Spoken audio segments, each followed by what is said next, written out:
कुछ स्वादिष्ट है बनाना तो playrecipes.com पे जरूर है आना। रामपुर गांव जाने के लिए एक बहुत बड़ा और लंबा रास्ता पार करना पड़ता था, लेकिन सारे गांव वाले उससे डरते थे। वो ऐसा मानते थे कि उस रास्ते में एक चुड़ैल है। इसी वजह से जैसे ही रात हो जाए कोई भी उस रास्ते से कभी नहीं जाता था। उसी गांव में राम नाम का एक आदमी उसकी पत्नी मंगला के साथ रहता था। राम काम करने के लिए लोकल ट्रेन से जाया करता था। उसे रामपुर रेलवे स्टेशन तक पहुंचने के लिए रिक्शा से जाना पड़ता था। ऐसे ही एक दिन काम से आने में उसे बहुत देर हो गई, जिसकी वजह से उसे रिक्शा नहीं मिल पाई और अब वो सोच में पड़ गया। अब मैं क्या करूं? घर कैसे जाऊं? अब इस रास्ते से चलते हुए जाना होगा, बीच में कोई ना कोई मिल ही जाएगा। अब राम उस रास्ते से चलने लगा। चलते चलते वो बहुत दूर तक आ गया, लेकिन उसे कोई ऑटो नहीं दिखाई दी। वो अपने घर की तरफ चल ही रहा था, तभी उसे रास्ते में किसी की आवाज सुनाई दी। राम, राम, रुको राम। कौन है? कौन है इतनी रात को? पीछे मुड़कर देखो, कौन है? कौन है? मुझे तो कोई दिखाई नहीं दे रहा। कौन है? राम, मैं हूँ, इधर देखो। वो आवाज सुनकर राम बहुत डर गया और घबरा कर जोर जोर से चलने लगा, लेकिन वो आवाज उसका पीछा करती रही। राम बहुत जोर से दौड़ने लगा और जैसे तैसे अपने घर तक पहुंच गया। घर पहुंचते ही वो अपने घर का दरवाजा जोर से खटखटाने लगा। उसकी पत्नी मंगला ने दरवाजा खोला। राम जल्दी जल्दी अंदर चला गया। अरे मंगला, इतनी देर क्यों लगा दी दरवाजा खोलने में? आज आपको आने में देर हो गई, इसलिए आग लग गई। आपको क्या हुआ है? इतने घबराए हुए क्यों दिख रहे हो? घर में चलो, मैं तुम्हें बताता हूँ जल्दी। अरे हुआ क्या है, बताओगे जरा? अरे आज आने में मुझे देर हो गई और इसीलिए एक भी ऑटो नहीं मिला। ऑटो ना मिलने की वजह से मैं चल के आने लगा। चलते चलते रास्ते में मुझे एक औरत की आवाज सुनाई दी। उसे मेरा नाम भी पता था। वो मुझे मेरे नाम से पुकारने लगी और मैंने जब पलट कर देखा तो वहाँ कोई भी नहीं था। अजी, आप ये क्या बोल रहे हो? आपको पता भी है वो रास्ता भूतिया है। उस रास्ते पर रात के समय भूत दिखाई देते हैं। क्या आपको पता नहीं था? अरे पता है मुझे, मगर मुझे सिर्फ आवाज आई, कोई दिखाई नहीं दिया। अरे ऐसा बोलते हैं कि जो उस चुड़ैल की आवाज सुनकर पीछे मुड़कर देखता है, उसका पीछा वो चुड़ैल नहीं छोड़ती। ये सब सुनकर राम बहुत डर गया और घबराकर घर में ही बैठ गया। कुछ देर बाद उनके दरवाजे पर फिर से खटखटाने की आवाज आई। कौन है? इतनी रात को कौन आया होगा? मंगला दरवाजा खोलती है, मगर उसे कोई दिखाई नहीं देता। वो फिर से घर में चली जाती है। थोड़ी देर बाद उनके दरवाजे पर फिर दस्तक होती है। इस बार मंगला और राम दोनों ही बहुत डर जाते हैं। राम घबराते हुए दरवाजा खोलने जाता है। जैसे ही वो दरवाजा खोलता है, उसके सामने एक सफेद रंग की साड़ी पहनी औरत दिखाई देती है। वो राम को सम्मोहित कर लेती है और अब राम उसके पीछे पीछे चला जाता है। बहुत देर हो जाने के बावजूद भी राम घर ना आने की वजह से मंगला उसे आंगन में ढूंढने जाती है। उसका कोई पता नहीं चलता। तभी गांव का एक आदमी शाम दौड़ते दौड़ते उसके पास चला आता है। अरे मंगला भाभी, वो राम उस सफेद साड़ी वाली औरत के पीछे चला गया है। वो उसे कहाँ लेकर गई कुछ पता नहीं। क्या कह रहे हो भाई साहब आप? मेरा पति भला किसी औरत के पीछे कैसे जा सकता है? अरे भाभी, वो औरत नहीं, वो एक चुड़ैल थी। उसके पैर भी उल्टे थे। भाई साहब, ये बात अगर सच है तो मैं तो सच में लुट गई। हाय राम। भाभी आप चिंता मत करो, हम सब मिलकर राम को ढूंढ लेंगे। आप रोना बंद करो।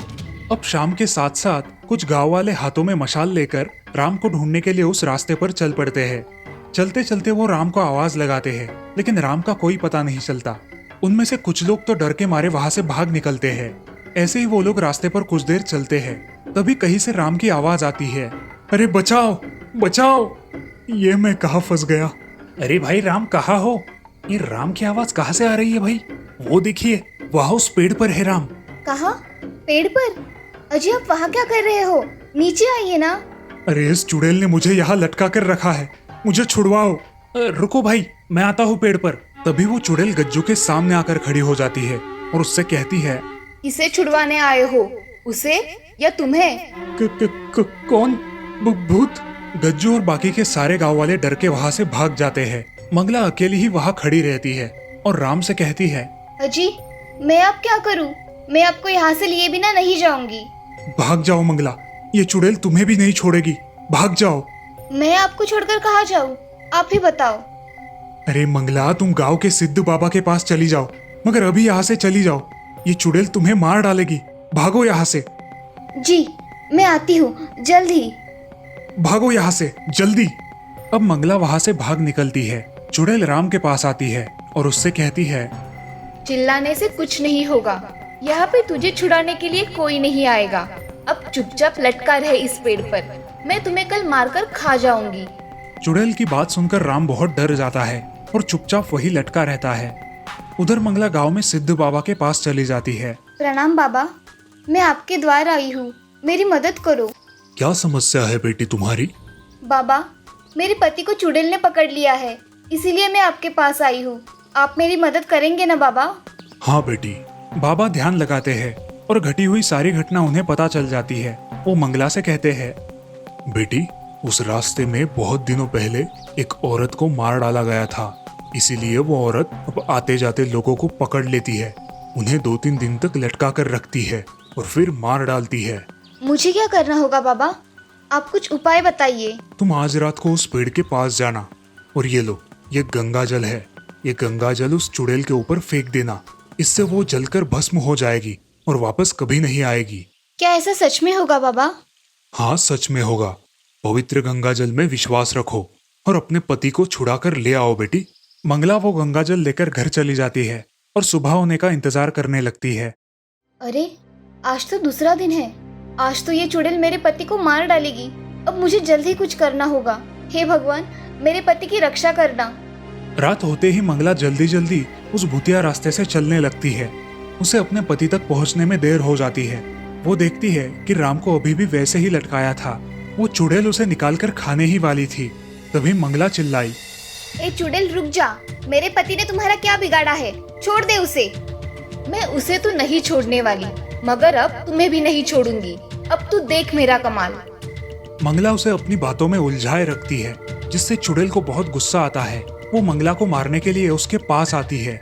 जैसे ही चुड़ैल उसके पास आई, मंगला ने उसके साथ लाया गंगाजल उस पर छिड़क दिया। वो छिड़कते ही चुड़ैल एकदम से जल उठी और जोर जोर से चिल्लाने लगी। तभी मंगला ने राम को छुड़ाया और वो दोनों वहां से भाग निकले। चुड़ैल जलकर भस्म हो गई और इस तरह उस रास्ते पर अब कोई चुड़ैल या भूत नहीं था। सारे गांव वाले बिना डरे उस रास्ते से आ जाने लगे। सुंदरपुर नगर में शंभू नाम का एक लकड़ियों का कारागिर रहता था। उसे एक लड़की थी जिसका नाम था राधा। राधा बहुत ही होनहार और होशियार लड़की थी। शंभू का एक मित्र था हरिया, जो खेतों में काम किया करता था। उसकी बेटी थी श्यामा। दोनों भी बहुत अच्छे दोस्त थे। उनकी बेटियां भी अच्छी सहेलियां थी। एक दिन गांव में बहुत घबरा देने वाली घटना होती है। गांव के पास एक पुराना कुआं होता है। उसके पास गांव के एक आदमी की लाश दिखाई देती है। ये सब देखकर गांव वाले बहुत डर जाते हैं। उस आदमी को किसने मार डाला और क्यों मार डाला, ऐसे बहुत सारे सवाल गांव वालों के मन में होते हैं, मगर उन सवालों का कोई जवाब नहीं मिलता। इसीलिए सब लोग यही समझ लेते हैं कि कुएं पर किसी भूत का साया है जो ये सब कर रहा है। दूसरे दिन पंचायत में गांव के सरपंच जी लोगों को एक निर्णय सुनाते हैं। गांव के उस कुएं पर भूत का साया है, इसलिए कोई भी उस कुएं से पानी नहीं भरेगा। सब लोग हाँ कहकर सरपंच जी की बात मान लेते हैं। अब गांव का कोई भी इंसान उस कुएं के पास नहीं जाता और ना ही उसका पानी भरता है। चंदा मौसी, क्या सच में कुएं पर भूत होगा क्या? होगा बेटी, तभी तो उस आदमी की लाश वहाँ मिली ना। गांव की औरतें भी शाम होने से पहले ही पानी भर लिया करती थी और रात को उस गांव में कोई भी बाहर नहीं निकलता था। ये सब राधा और श्यामा को कुछ अजीब लगता है, मगर वो घर वालों की वजह से बाहर नहीं निकलती। एक दिन ऐसे ही, अरे श्यामा, क्या सच में भूत वूत होते हैं क्या? क्या पता राधा, मगर भूत वूत तो कुछ होते ही नहीं है। हाँ श्यामा, वो तो है, लेकिन हमें इस बात की सच्चाई पता लगानी ही होगी। राधा और श्यामा रात को घर के आंगन में मिलने के लिए आती है। रात में दोनों सहेलियां साथ में मिलकर एक पेड़ के पीछे छुपकर उस कुएं की तरफ देखती है। सारे गांव में बहुत शांतता फैली हुई है। तभी कुएं के पास कुछ हलचल दिखाई देती है। दोनों सहेलियां बहुत डर जाती है, मगर वो उसी जगह खड़ी रहती है। रात के घने अंधेरे में उन्हें कुछ ठीक से दिखाई नहीं देता, इसलिए दोनों चुपचाप घर लौट जाती है। ऐसे ही बहुत दिन बीत जाते हैं, मगर भूत का कोई पता नहीं चलता और गांव के लोगों के दिल में अभी भी डर बैठा रहता है। एक दिन शंभू को जंगल से लकड़ियां लाते समय बहुत देर हो जाती है। जंगल के रास्ते गांव आते समय वो देखता है कि कालू नाम का एक डाकू उसी रास्ते से गांव में जा रहा था। शंभू कालू को बहुत अच्छी तरह से जानता था, क्योंकि शंभू जंगल में बहुत बार लुट चुका था। कालू एक डाकू था जो लोगों से पैसे हड़प लेता था और लोगों ने सुना नहीं तो उनकी जान ले लेता था। अब शंभू को डर लगने लगा। हे भगवान, ये कालू आज भी मुझे लूट लेगा। ऐसा कह के शंभू उसके पीछे दूर खड़ा रहा, उसे जाने दिया और वो उसके पीछे पीछे दबे पांव चलने लगा। शंभू उस कुएं के पास आता है। कालू उस कुएं के पास कुछ कर रहा होता है। कुएं के पास एक पुरानी हवेली थी जिसमें कोई नहीं रहता था। कालू कुएं के पास आकर एक मुर्गी को काटने लगता है और उसका खून वहां छिड़क देता है। बाद में मुर्गी उठाकर वो उस पुरानी हवेली में चला जाता है। अरे ये क्या, ये कालू तो डाकू है और यहाँ ये सब क्या कर रहा है? और मुर्गी को मार के यहाँ से चला गया, देखना पड़ेगा। ऐसा कह के शंभू उस हवेली में जाके देखता है। वहां उसे कालू मुर्गी पकाते हुए दिखाई देता है। इस गांव के लोग तो बेवकूफ ही है। खून आदमी का है या मुर्गी का ये भी नहीं समझ पाते। ये भूतिया कुआं तो मेरे बड़े काम में आया। अच्छी तरह से लोगों के मन में दहशत बैठ गई है। अच्छा, तो ये लोगों को बेवजह डरा रहा है जिससे लोग हवेली और कुएं के पास ना आ सके। और उस आदमी का खून भी कालू ने ही किया होगा। हर रोज यहाँ आकर खून के निशान भी यही लगाता है। तेरा तो अच्छा भांडा फोड़ करूंगा कालू, रुक जरा। ऐसा कह के शंभू वहां से निकल जाता है और घर आकर सारी बातें घर वालों को बता देता है। घर वालों का तो विश्वास ही नहीं बैठता। तभी राधा बोलती है, पिताजी, उस दिन रात में मैं और श्यामा भी कुएं के पास गए थे, लेकिन अंधेरे की वजह से हम ठीक से कुछ देख नहीं पाए। अरे राधा, ऐसे घर में ना बताकर कहीं मत जाया करो। ठीक है पिताजी, मगर अब हम उस कालू चोर का पर्दाफाश करके ही रहेंगे। ठीक है, कल हरिया चाचा को बुलाकर एक योजना बनाएंगे। चलो अब सो जाओ। ऐसा कहकर सारे लोग सो जाते हैं और सुबह उठकर शंभू और राधा हरिया के घर जाते हैं। हरिया, ओ हरिया, जरा बाहर आना तो। अरे शंभू, आज सुबह सुबह कैसे आना हुआ? कुछ काम है क्या? अरे काम कुछ नहीं, तुम्हें कुछ बताना है। क्या बताना है, बोलो। अरे कल जंगल से लकड़ियां लाते समय बहुत देर हो गई थी मुझे। जंगल के रास्ते से गांव में आते आते मुझे वो कालू चोर दिखाई दिया। वो गांव में घुस रहा था। वो कुएं के पास आया और उसने मुर्गी काटी। मुर्गी काटकर उसका खून वहां पर छिड़क दिया और पुरानी हवेली में चला गया। वो वही रहता है और मुर्गियां पकाकर मजे से खाता है और हम सब लोग भूत भूत करके डरते रहते हैं। क्या कह रहे हो? अगर ये बात सच है तो हमें उसे सबक सिखाना चाहिए। हाँ हरिया, मेरे पास एक योजना है। हम आज रात ही पुलिस को बुला लेंगे और पुलिस के हवाले कर देंगे उसे। क्या कहते हो? पिताजी, चाचा जी, हमारे पास एक बहुत अच्छी योजना है। हम दोनों आज रात को भूत का भेष बना लेंगे और कुएं के पास खड़े हो जाएंगे। जैसे ही कालू चोर आएगा तो हम उसे डराएंगे जिससे वो अपना गुनाह कबूल कर ले। हाँ चलेगा, मगर तुम ये सब संभल कर करना। श्यामा और राधा ने पूरा पहराव भूत की तरह बना लिया। अब शाम हो गई थी। वे दोनों कुएं की ओर जाकर खड़ी हो गई। सारे गांव वाले पेड़ों के पीछे छुपकर देखने लगे और अब तक पुलिस वाले भी वहां आ गए थे। तभी जंगल के रास्ते कालू चोर वहां आता है। जैसे ही कालू कुएं के पास आता है, वहां खड़े भूतों को देखकर चिल्ला पड़ता है, भूत भूत। हाँ हाँ हाँ हाँ, आओ मेरे पास आओ। तुम खामखा लोगों को मेरा नाम लेके डरा रहे थे, इसीलिए मुझे आना पड़ा। अरे भूत जी, मुझे माफ कर दीजिए, मुझसे गलती हो गई। मैंने जीवन में कई लोगों का खून किया है और आपका नाम लेके इस गांव के लोगों को मैं डराता हूँ। मगर गांव के लोगों ने तुम्हारा क्या बिगाड़ा है? तुम उन्हें क्यों परेशान कर रहे हो? अगर मैं लोगों को डराऊं तो इसमें मेरा ही फायदा था। मुझे रहने के लिए हवेली और लोगों की मुर्गियां खाने को मिलती थी। अगर जरूरत पड़े तो मैं चोरी भी कर लेता था। अगर कोई मेरे बीच में आया तो मैं उसे मार डालता था। लेकिन अब मैं किसी को परेशान नहीं करूंगा। सच बोल रहे हो या ये भी झूठ बोल रहे हो? मैं सच बोल रहा हूँ, आप मेरा विश्वास कीजिए। तभी पुलिस वहां आके कालू को पकड़ लेती है और उसे थाने में ले जाती है। सारे गांव वाले राधा और श्यामा की एक्टिंग की प्रशंसा करते हैं और उनका सत्कार करते हैं। उसी के साथ हरिया और शंभू की सूझबूझ की भी वाह करते हैं। अब गांव वाले निश्चिंत होकर जीने लगते हैं और अफवाहों पर यकीन करना छोड़ देते हैं। तो दोस्तों, इस कहानी से हमें ये सीख मिलती है कि कभी भी अफवाहों पर विश्वास नहीं रखना चाहिए और किसी भी बात की जांच पड़ताल किए बिना किसी भी निष्कर्ष पे नहीं पहुंचना चाहिए।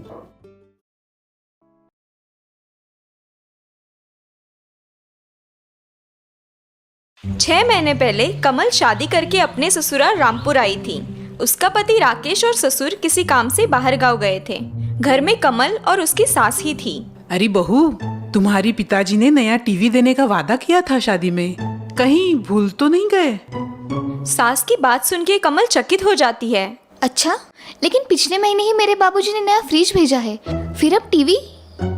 हाँ, वही तो मैं भी कह रही थी, लेकिन तुम्हारे पिताजी मान ही नहीं रहे। बड़ा प्यार है तुमसे। सास की बात सुन के कमल सोच में पड़ती है। पता नहीं पिताजी ऐसा क्यों कर रहे हैं। मेरी शादी के लिए पहले ही उन्होंने इतना कर्जा उठाया है। कुछ दिन बाद कमल के ससुराल में बढ़िया सा एलईडी टीवी आ जाता है। सास बहुत खुश है, लेकिन कमल दुखी हो जाती है। पता नहीं पिताजी ने कैसे पैसे जुटाए होंगे इस महंगे टीवी के लिए। ऐसे ही कुछ दिन बीत जाते हैं। अब कमल की सास कुछ और बड़ी चीज पाने की लालसा करती है। बहू, तुम्हारे पिताजी कार कब बुक कर रहे हैं? 1 महीना हो गया उन्होंने वादा करके। सास की बात सुन के कमल को झटका लगता है। जी, और एक कार? हमारे पास तो पहले से ही एक है ना। अरे उसमें एसी नहीं है ना, और बहुत छोटी भी तो है। और तुम्हारे पिताजी ने खुद ही हमें कार देने की मनीषा जताई, तो हम ना नहीं बोल सके। सास की बात सुन के कमल उलझन में पड़ती है। माँ जी, क्या मैं 2 दिन के लिए पिताजी के यहाँ हो आऊँ? कार कब तक आएगी ये भी देख लूंगी। कमल की बात सुन के सास खुश होती है। हाँ हाँ, बिल्कुल जाना, मैं यहाँ सब संभाल लूंगी। अगले दिन कमल अपने मायके निकलती है। प्रणाम माँ जी, आप अपना ख्याल रखना। हाँ हाँ, तुम चिंता मत करो, कार तो आ ही जाएगी आज नहीं तो कल। लेकिन तुम लौटते वक्त अपने मायके से कुछ कीमती मूल्यवान चीज लेके आना, खाली हाथ मत लौटना। हाँ, नहीं, वो क्या है ना, नई दुल्हन के लिए अशुभ होता है, ऐसा मानते हैं। हे भगवान, इनकी भूख तो दिन ब दिन बढ़ती ही जा रही है। कमल अपने मायके पहुंचती है और अपने पिताजी से कार के बारे में पूछताछ करती है। क्या? कार? और वो भी एसी वाली? नहीं, मैंने तो ऐसा कोई वादा नहीं किया है, और अब तो मेरी सारी जमा पूंजी भी खत्म हुई है। अब कमल के दिमाग में सारी बात सुलझ जाती है। अच्छा, मतलब सासू जी झूठ बोल रही है, अपनी मनगढ़ंत कहानियां बना रही है। 2 दिन पिताजी के घर रहने के बाद कमल अपने ससुराल लौटने की तैयारी करती है। प्रणाम पिताजी, मैं चलती हूँ, आप अपना ख्याल रखना। बेटा, वो कार का क्या करे? तुम्हारी सास नाराज हो जाएगी तुमसे। नहीं पिताजी, अब चिंता मत कीजिए, मैंने यहाँ की 2 मूल्यवान चीजें अपने साथ ली है, सासू माँ खुश हो जाएंगी। कमल की बात सुन के गोपीनाथ उलझन में पड़ता है, लेकिन पिताजी को दिलासा देके कमल अपने ससुराल के लिए निकलती है। जब कमल अपने ससुराल आती है, सास बड़ी खुशी से उसका स्वागत करती है। आओ आओ बहू रानी, पिताजी कैसे हैं तुम्हारे? जी बढ़िया है। पिताजी ने कार के बारे में कुछ कहा तुमसे? कब भेज रहे हैं? जी जल्द ही आ जाएगी कार। कमल की बात सुन के सास फूले नहीं समाती। वाह वाह, ये तो बड़ी खुशी की बात है बहू। राकेश और तुम्हारे ससुर जी शहर से लौटेंगे ना, और आंगन में नई बड़ी लंबी कार देखेंगे तो बड़े खुश हो जाएंगे, वरना मुझे कोई शौक नहीं है गाड़ी वाड़ी का। जी माँ जी, मैं जानती हूँ। अच्छा अच्छा, वो सब ठीक है, लेकिन अब तुम खाली हाथ आई हो क्या? नहीं माँ जी, पिताजी ने 2 बड़ी मूल्यवान चीजें भेजी है आपके लिए। कमल की बात सुन के सास की आंखें चमक जाती है। ओह, बड़े समझदार हैं हमारे समधी जी। दिखाओ तो, क्या मूल्यवान उपहार भेजा है उन्होंने हमारे लिए। कमल अपने बैग से 2 छोटी पोतलियां निकाल के उन्हें दिखाती है। वो देख के सास की आंखें फूल जाती है। माँ जी, क्या मैं आपको ये उपहार रात के भोजन के बाद दिखा सकती हूँ? लेकिन क्यों बहू? जी, दरअसल उन्हें पोतली में से निकालने का मुहूर्त पंडित जी ने दिया है, और वो रात में है, इसीलिए। कमल की बात सुन के सास मन ही मन खुश होती है। उसे लगता है कि उस पोतली में हीरे की चमचमाती अंगूठी या फिर मोतियों की माला होगी। लगता है समधी जी ने बहुत ही मूल्यवान उपहार भेजा है मेरे लिए। हाँ, ठीक है, जैसे तुम सही समझो। एक काम करना, इस खुशी में आज भोजन में कुछ पकवान बना दो, खीर बना दो, नहीं तो गाजर का हलवा ही बना दो। राकेश और उसके पिताजी भी बिजनेस ट्रिप से आज आने वाले हैं ना। जी माँ जी, जैसे आप कहे। रात को सारे खाना खाने बैठते हैं। कमल खाना परोसती है, लेकिन जैसे ही सास पहला निवाला लेती है, उसका मुंह कड़वा हो जाता है। बहू, अरे ये क्या, सब्जी में बिल्कुल नमक नहीं है।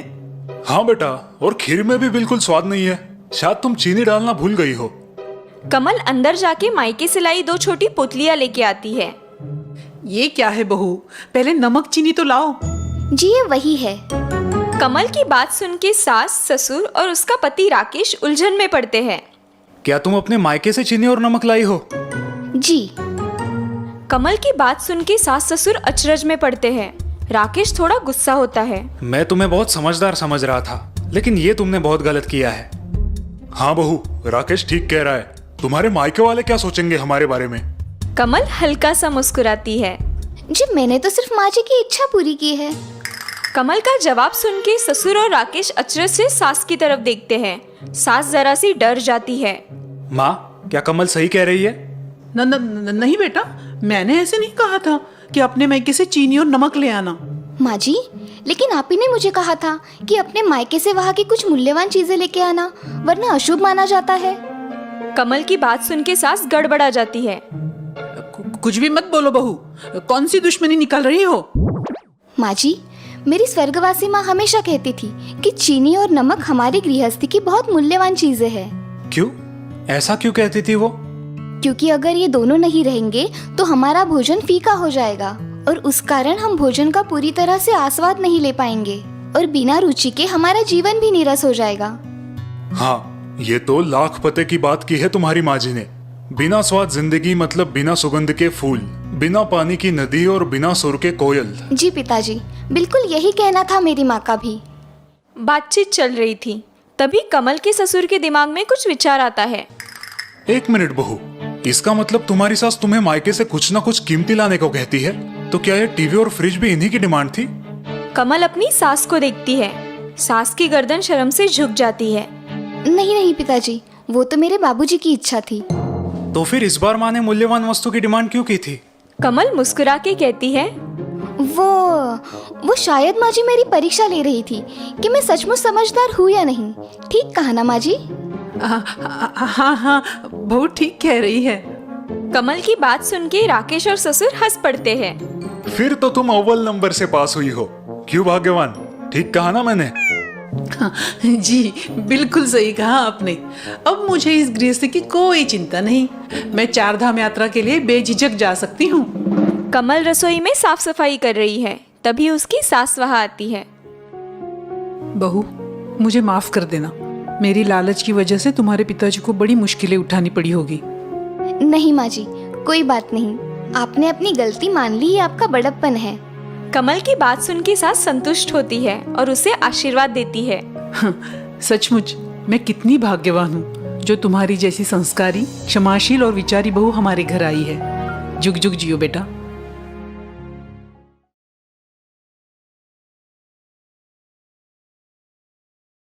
अजय ने शहर में अपनी एक प्राचीन वस्तुओं की दुकान शुरू की थी। टूरिस्ट स्पॉट होने की वजह से दुकान अच्छी चल रही थी और अजय बढ़िया मुनाफा भी कमा रहा था। अजय बेटा, पिछले महीने तुमने लगभग 10,000 का मुनाफा कमाया है। तुम तो बड़ा अच्छा तोलमोल कर लेते हो। जी पिताजी, ये तो शुरुआत है। आगे देखिए, आपका ये बेटा हर दिन 10,000 रुपए कमाएगा। अजय के पिताजी को पता था कि अजय बचपन से ही सौदेबाजी में बहुत होशियार है। क्यों नहीं, जरूर। बस अपनी इस प्रतिभा पे कभी गर्व मत करना। दिन बीतते गए। अजय का अपनी सौदेबाजी की हुनर का घमंड बढ़ता गया। एक दिन अचानक उसे किसी काम से गांव जाना पड़ा। पिताजी, 2 दिन के लिए आप दुकान संभालिए, मैं गांव जाके अपनी जमीन का सौदा करके आता हूँ। हाँ हाँ, तुम चिंता मत करो, पैसे संभाल के लेके आना। अजय अपने गांव पहुंचता है और जमीन के खरीदारी का सौदा पूरा कर लेता है। चलो, सोचा था उससे दुगना मुनाफा हुआ है। वैसे भी ये बंजर जमीन कुछ काम की नहीं थी। अब वक्त है तो थोड़ा घूम लेता हूँ। अजय गांव में सैर सपाटे के लिए निकलता है। उसे रास्ते में कुछ पहचान वाले लोग मिलते हैं। कैसे हो अजय, बहुत दिनों बाद दर्शन दिए। हाँ चाचा, वो दुकान में बिजी रहता हूँ ना। पिताजी कैसे हैं? जी एकदम बढ़िया, दुकान में मेरा हाथ भी बटाते हैं। अजय वहां से आगे बढ़ता है और रास्ते में एक शानदार बंगला उसका ध्यान खींच लेता है। ओह, बहुत ही शानदार घर बनाया है। लगता है कोई नया परिवार रहने आया है। अजय को एक गांव वाला वहां से गुजरता हुआ दिखाई देता है। सुनिए दादा, ये कोठी किसकी है? गांव में नहीं लग रही है। हाँ, प्रजापति मारवाड़ी की कोठी है। बड़ा कंजूस इंसान है। चाय में गिरी मक्खी भी चूस लेता है। उसके साथ तोलमोल करने का मौका मिल जाए तो मजा आएगा। अजय उत्सुकता से बंगले के पास पहुंचता है और अंदर झांक के देखने लगता है। तभी उसका ध्यान बगीचे में बैठी एक बिल्ली की ओर जाता है। जो एक पुराने से कटोरे में दूध पी रही है। ओहो, ये कटोरा तो बड़े अजीब आकार का है, प्राचीन भी लग रहा है। इसे दुकान में बेचने रखूं तो बहुत अच्छे दाम मिलेंगे, 2-3 लाख तो आराम से मिल जाएंगे। तभी प्रजापति मारवाड़ी बंगले से बाहर निकलता है और पूजा के लिए बगीचे के पौधों से कुछ फूल तोड़ने लगता है। ये अच्छा मौका है इस कटोरे के बारे में पूछने का, लेकिन अगर मैं सीधा कटोरा मांगूंगा तो इन्हें शक हो जाएगा। क्यों ना मैं पहले बिल्ली का सौदा करूं। अजय उस मारवाड़ी के पास पहुंचता है। प्रणाम, मैं अजय इसी गांव का हूँ, अब शहर में रहता हूँ। अच्छा, हम तो शहर की महंगाई से त्रस्त होके यहाँ गांव में लौटे हैं। थोड़ी बातचीत के बाद अजय उसे बिल्ली के बारे में पूछता है। क्या मैं आपकी ये बिल्ली खरीद सकता हूँ? क्यों? बहुत ही प्यारी है, सोच रहा था मेरी बेटी के लिए खरीद लूं। प्रजापति थोड़ा सोच में पड़ता है। क्या हुआ? नहीं, ऐसी कोई बात नहीं है, पर ये बिल्ली मेरे माँ की बड़ी चहेती थी, अब माँ नहीं रही, लेकिन ये बिल्ली अब हमारे परिवार का हिस्सा बन गई है। प्रजापति की बात सुन के अजय सोच में पड़ता है। अच्छी कहानी बनाई है। ये शायद मुझे बेवकूफ समझ रहा है। अजय मैं समझ सकता हूँ, लेकिन जो हो गया उसके बारे में सोच के आने वाला कल खराब करना शायद गलत होगा ना। अजय अपनी तरफ से प्रजापति मारवाड़ी को बिल्ली का सौदा करने के लिए राजी करवाने की पूरी कोशिश करता है। हाँ, आप ठीक कह रहे हैं, लेकिन ये बिल्ली हमारे लिए बहुत ही बहुमूल्य है। जी बिल्कुल, आप जो दाम बोलेंगे वो मैं दे दूंगा। ठीक है, मेरे ख्याल से इस प्यारी बिल्ली के 10,000 ठीक रहेंगे। 10,000 सुन के अजय मन ही मन चिढ़ जाता है, लेकिन अपने आप को कंट्रोल करता है। ठीक है, वैसे भी मुझे कहाँ इस बिल्ली में इंटरेस्ट है, मुझे तो वो लाखों का कटोरा चाहिए। जी ठीक है, मैं तैयार हूँ। अजय तुरंत अपनी बैग से 10,000 रुपए निकालकर मारवाड़ी को देता है। मारवाड़ी तुरंत वो बिल्ली अजय को दे देता है। ये लीजिए, अच्छे से ख्याल रखिए इसका। बिल्ली लेके अजय निकल पड़ता है और कुछ कदम चलने के बाद वापस लौट आता है। प्रजापति जी, मैं सोच रहा था जबकि ये बिल्ली मैंने खरीदी ली है, उस टेढ़े मेढ़े कटोरे का आप क्या करोगे? बात तो सही है। अच्छा होगा अगर वो कटोरा भी आप मुझे दे देंगे, ताकि बिल्ली को उसी कटोरे से दूध पिलाऊंगा। बिल्ली को भी इसकी आदत हो गई होगी ना। प्रजापति सोच में पड़ जाता है। आप चाहे तो मैं इस पुराने कटोरे के 100-200 आपको दे दूंगा। अजय की बात सुन के प्रजापति उस पर हंसने लगता है। अजय चकरा जाता है। क्या हुआ, आप हंस क्यों रहे हो? क्योंकि मैं ये कटोरा किसी भी हाल में नहीं बेच सकता। भला वो क्यों? पता नहीं, लेकिन इस कटोरे की वजह से मैं अब तक 8 से 10 बिल्लियां बेच चुका हूँ। अब आप ही बताइए, सोने के अंडे देने वाली मुर्गी बेचने में कोई अकलमंदी है क्या? प्रजापति की बातें सुन के अजय का चेहरा उतर जाता है और वो अपने रास्ते निकल पड़ता है। पिताजी ठीक कह रहे थे, मेरी घमंड की वजह से आज मुझे अच्छा सबक मिला। जिंदगी में पहली बार घाटे का सौदा किया है मैंने।